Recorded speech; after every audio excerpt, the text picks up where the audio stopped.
Yeah, Sean, you want to take the mic and walk around and see if we have any questions that we can answer here? Any questions?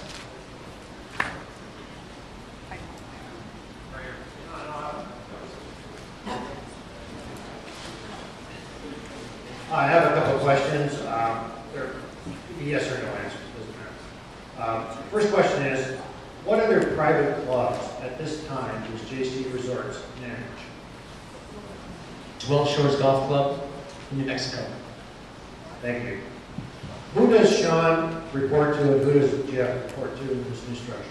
The new structure, they will be reporting to the general manager. The general manager will report up to JC Resorts.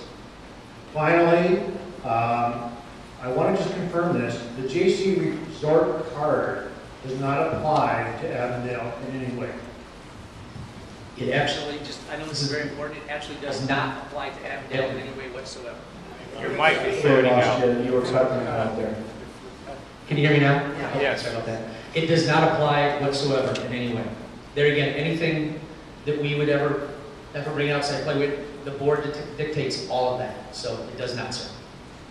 I think maybe I can go a little farther in that. Basically, they're going to try to sell memberships, and we all know that it's going to take a while to sell memberships. We need income on the top side. They have the ability to do that, subject to what we tell them they can do.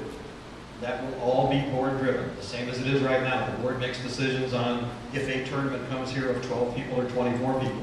We will still make those decisions at the board level.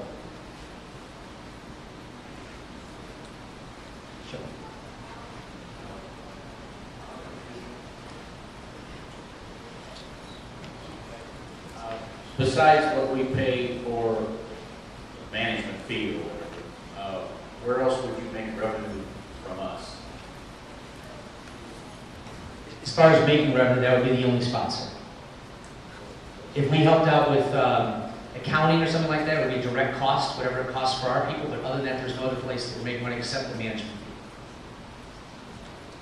fee. If we had a general manager and were disappointed in his performance, would we fire him? The board has, Jim, the board has the ability to call John and say, we don't think the man you picked is working out, find us another one.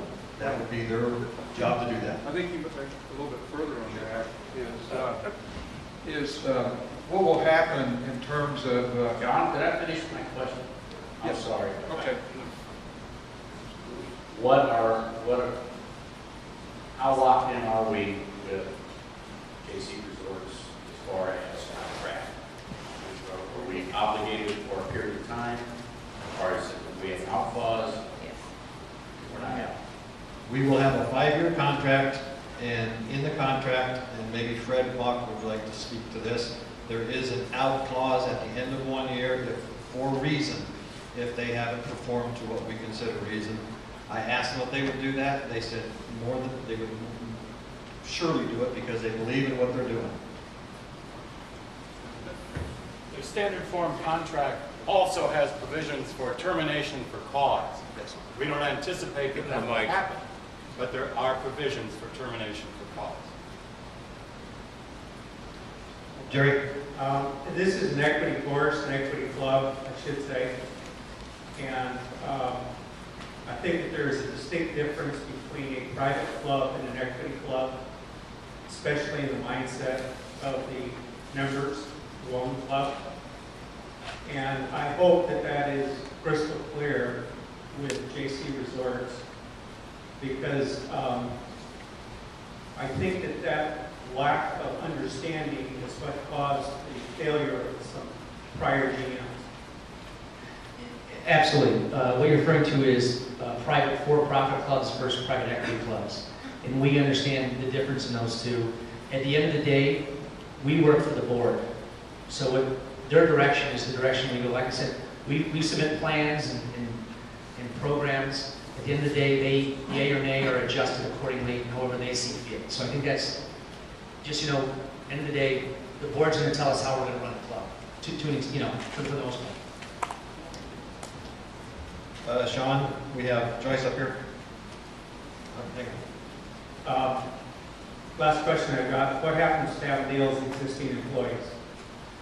All of the employees would be terminated from Avondale and would come over to JC Resorts on their payroll. And they actually, if I'm not mistaken, get a little bit better benefit package than what we offer.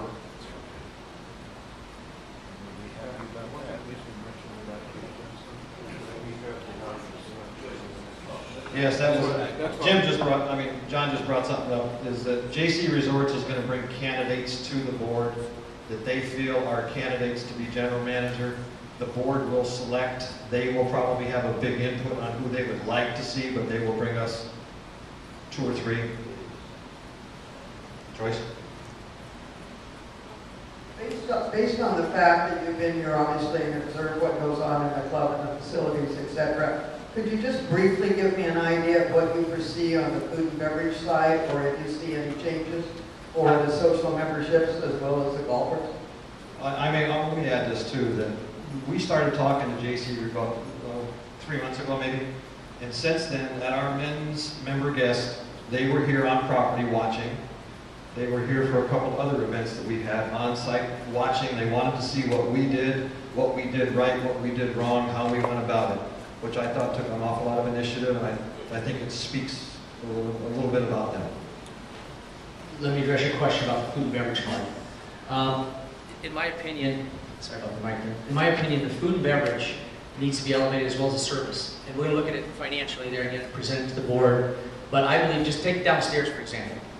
I think, especially during the season, you have to go back to the sit-down service and service at the tables. Now, with that being said, I want to say I understand why the board did that, though, where they're at today. They had to stop the bleeding, and I think they did the right thing at the right time, absolutely. But our goal there again is to grow programming and membership, and we can't do that with the service that's down there right now, in my opinion. So to do that, to make a better service for not only the people sitting in this room and the existing membership, it is our best way in which we're going to grow membership, which is the ultimate goal. So if that's one example that I want to show that we're going to, in my opinion, elevate to help not only the service for the existing people and existing members, but grow the membership. That answer your question? Anybody else? Sean? Patty Rathman. Besides our golf course, which is, of course, one of the biggest values, I believe our alcohol license is something I'm looking to protect and not jeopardize in any particular way at all. How many other nonprofit organizations do you run? Well, as far as pure nonprofits, I believe our corporate office has a nonprofit, but other than that, that's it. For as far as liquor license, none of them are they're all for-profit. But we do hold, I believe it's 13 liquor licenses throughout the state of California. Which you and I both know is extremely valuable. So how do we protect our liquor license if we have a dispute with you and make sure that it's never in jeopardy? Well, first off, we understand is that Avondale, the golf club, would still own the liquor license because we're managing it, working for them. The only way it doesn't work, for example, 2 cities that we manage their golf courses, we actually have a lease and concession agreement for that, for which we actually own those liquor licenses. At this property, the club would still own the liquor licenses, and we'd be managing. We do it for other clubs as well. So none of your other clubs that you manage are nonprofit. They're all for-profit. Correct. And none of your other properties are private golf courses only. They're hotels and golf courses. 12 Shores is a private club. You have one. Yes. Okay. So, as far as Jeff is concerned and some of our other employees, would it be a deal breaker if we continue to keep them on contract? Because my concern is a non-compete, you taking them because we have wonderful employees. Is there any way that we can keep them on and then prevent you from ever stealing them from us?